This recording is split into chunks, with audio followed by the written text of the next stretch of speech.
Hello and welcome. Tensions flared up again on the India-China border, which has 3,488 kilometers of line of actual control. But more importantly, 20 Indian soldiers were martyred in an altercation which was largely physical and was unusual in the manner that it happened. But nevertheless, the damage is deep and perhaps is much cause for reflection, since this is the first time that there has been a conflict of this nature in a long time. But this also raises some larger questions about what we understand about the India-China border face-off and whether this border is what it is supposed to be or is presented as.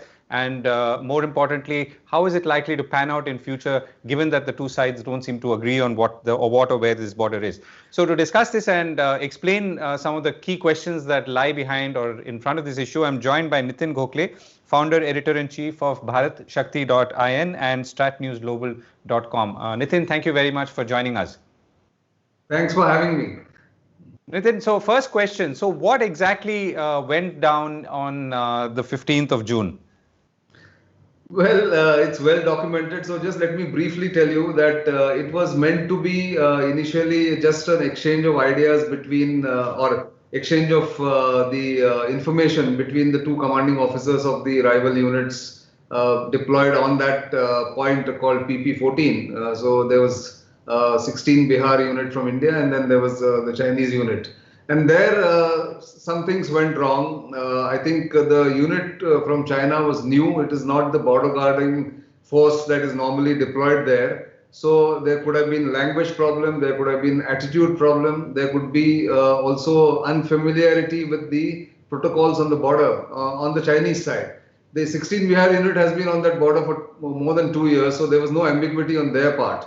So when it began as a small disagreement, then it turned into an altercation, turned into a fisticuff, and then it sort of just degenerated into a free-for-all. But later, the assessment is that it was a premeditated attack from the Chinese side on the particular group of soldiers who went there. And I think this is a landmark moment on the border management front between India and China. Because as you mentioned, there was no loss of life after 1975 on this border.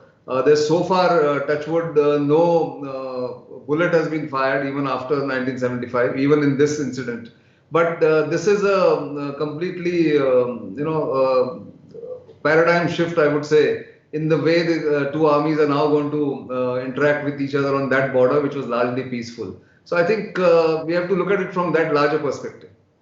Right. Okay. So I'm going to come back to what happened in a moment. But Nitin, give us a backdrop. So at my last conversation, you mentioned that China has stepped up the ante, so to speak, with all at all its borders and its neighbors. Well, it has. I mean, it continues to do so from Japan to Bhutan, which I think I had mentioned to you that time, and in East China Sea, South China Sea with Philippines, Vietnam, Indonesia, and with India. And also, I think they're trying to pressurize the tiny Himalayan kingdom of Bhutan to settle the border. Whether in India's case they're trying to settle the border or coerce India into something else is yet to be fully assessed. Right now, the focus is on trying to match the build-up, the unprecedented build-up. I will not call it massive, because in mountains, when you have to fight, you need a 1:12 ratio. So, for instance, to physically overcome and decimate a 1,000-man battalion of the Indian Army, the Chinese will require at least 10 to 12,000 troops to physically come there. And Indian Army has something like 350 units in that. So you can imagine the scale in case a hot war breaks out. That's not the point here. The point is that for the first time in many, many years, in fact, I would say in Galwan after 1962, that the Chinese have amassed such large force comparable to what it had done earlier. It had never come there. And at Finger also, they have come and entrenched themselves. So therefore, it's an unprecedented situation right now. Right. So the Galwan Valley is the epicenter. So tell us about why is there no clear line of control, or is it that both countries do not agree to the same line of control? Well, that's the biggest problem on the India-China boundary is this. that in 1995, I think, 1993, when the first peace and tranquility agreement was signed between India and China under Prime Minister Narasimha Rao, the both sides said that we will go by the perceptions of LAC instead of saying existing LAC. Now, line of actual control means where you are sitting would be the line of actual control. Instead of saying existing LAC, we agreed to saying just LAC. And since then, the problems have begun. Existing LAC would have meant whatever the line of actual control post 1962, or what happened on 21st November 1962 when the Chinese unilaterally withdrew 20 kilometers from where they had come and captured Indian territory, and they had gone back. Now they might as well say that we had said that we have unilaterally withdrawn, we'll come back to that same position. And that is what they're trying to do right now in Galwan. I think they're trying to come back to the claim line that they have from the 1962 war, which is about 20 kilometers from our perception to the west of our perception. We actually go 20 kilometers towards Aksai Chin. They want to come in deeper into Ladakh, 20 kilometers. So that is where the clash has occurred. Right. So, the Prime Minister made a statement and there's some confusion and then clarification. But the statement finally, as I understood, was that there was no intrusion into our territory or taking over of any post. So is that accurate as it stands today? Yes, as far as Galwan is concerned. Because he was, if you look at the full spectrum or the full statement and his soundbite, he was speaking in the context of Galwan, that when they tried to build a tent and also tried to come in there, that is where this whole altercation which I described with Colonel Santosh Babu began. And therefore, they withdrew after that. After that, there were 2 rounds of negotiations, talks, people were exchanged from both sides, they were taken prisoners for a while, soldiers, and there was huge loss on the Chinese side also. Although they will never declare it, they don't have the policy to declare they're dead and injured. So the Prime Minister was speaking in that context, he was right in that limited context.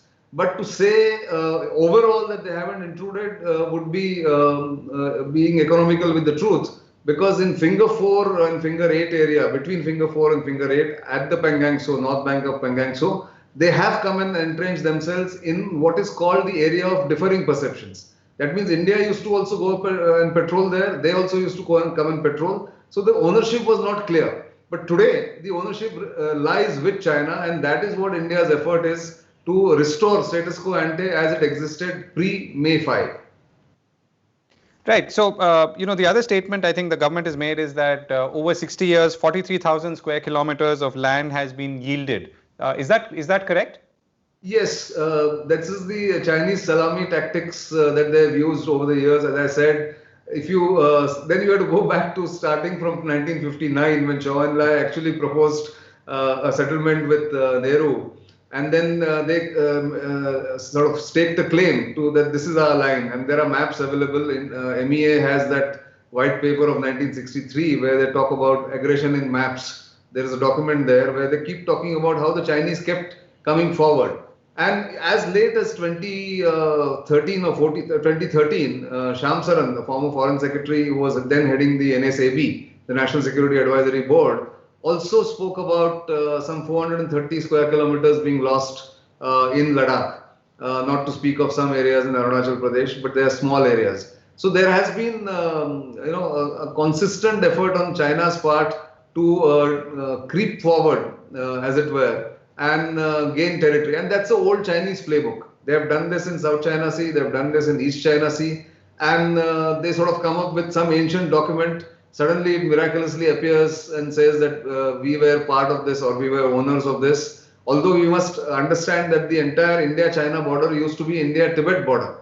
And whatever claims that China is today making on the Indian border or Indian side should have been made by the Tibetans, not the Chinese. So therefore, it's a very complicated matter.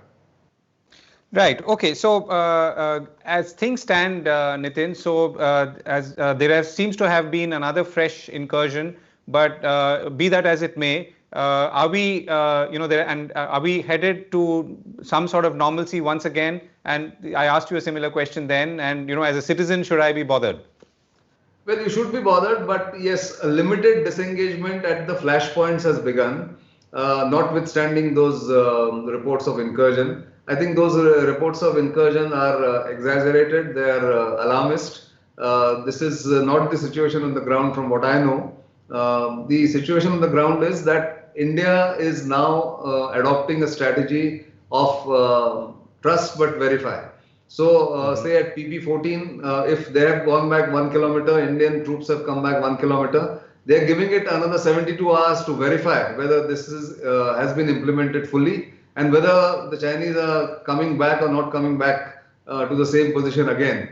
If that is verified, then the next step will be taken. It's a prolonged process, it is going to be, and the discussion on finger is going to be one torturous process, really, in the sense of the kind of negotiations that will go on. But there's nothing to be alarmed about. I don't think the Chinese are interested in a hot war or a further conflict, because one line I'll say that they did not expect to lose men and officers in the clash at Galwan.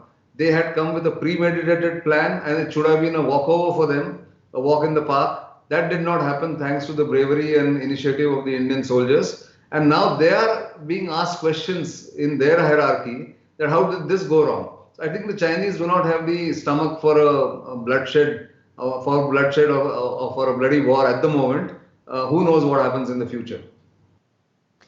Right, Nitin.